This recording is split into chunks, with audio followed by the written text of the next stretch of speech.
In the western part of the island of Leyte, a village large enough to sustain a settlement of several families was blessed with rich and fertile soils, where the natives toiled over producing various bountiful harvests. This village was then called Ormoc. Even during this early civilization, this small yet productive village had a well-developed and lucrative system of living. When the Spanish explorers arrived, changes began to happen through the years. One of these changes was the conversion of the many natives into Christianity when the Jesuits arrived in May 1597. In 1605, however, Moro pirates from different tribal groups in Mindanao pillaged and harassed the humble Christian settlement. When the Jesuits went home in 1768, the Augustinians took over the missions in Leyte, and Ormoc became a visita under the parish of Palompon for a span of 72 years. However, on December 21, 1850, Ormoc became a separate parish under Reverend Father Luciano Bibiano. When the coming of Spanish conquistadores as well as the migration of people from neighboring towns, the name Ormoc was born from the original Ormoc. For a span of 3 decades during the end of the 19th century, commercial agriculture continued to expand in Leyte. Abaca or hemp was its main export in the 1870s. Ormoc was a huge contributor in this trade. Through this period, a number of important infrastructures were built. The currently existing Puente de la Reina was built to help people cross to the shore of Candolong. Another bridge, which still exists to this day, the Tulay de Perdon, was built by Capital Municipal Segundo Esmero.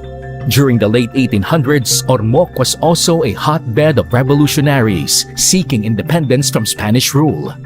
The rise of Faustino Ablen, a fabled revolutionary leader, inspired locals to join the Pulahan movement.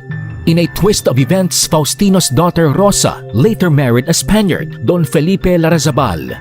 The Larrazabal family would later become prominent in the growth of Ormoc after World War II.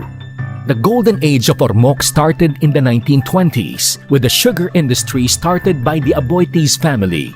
During this period, sugar was listed as one of the products enjoying privileges in the US market, and the shift from abaca to sugar began. The Ormoc Sugar Company or Osco Sugar Mill was built in Ipil in 1919.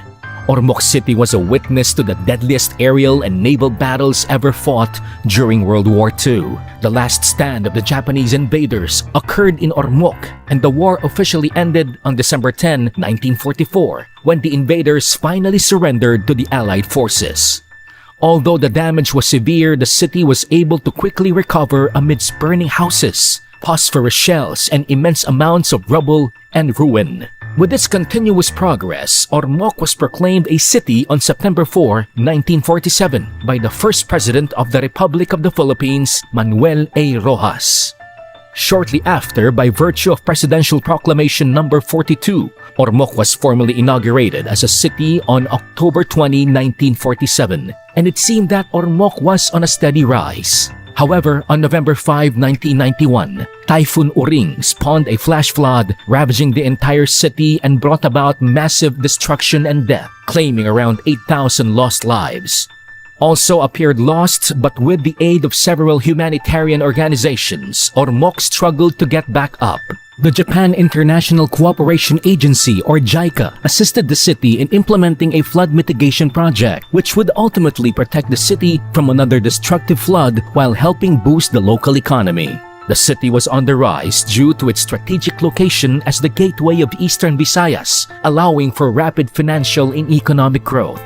Ormoc was also a vital contributor to overcoming the national power crisis in the mid-90s, as it is the site of the world's second largest geothermal steam fields, which paved the way for multinationals to create, build, operate, transfer schemes with the government.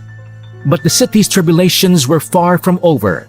On November 8, 2013, the city was not spared from nature's wrath as Super Typhoon Yolanda, Haiyan, ravaged the city. Again, the destruction was massive, but the Ormocanons remained silent and strong. The Ormocanons banded together while patiently waiting for outside help. Recovery was rapid, and we showed the world that we are ever enduring and spirited even during dire and hard times.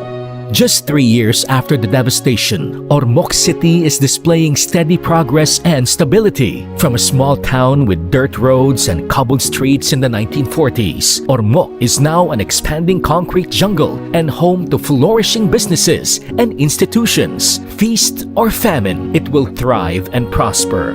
Ormoc will forever be a city of beautiful people.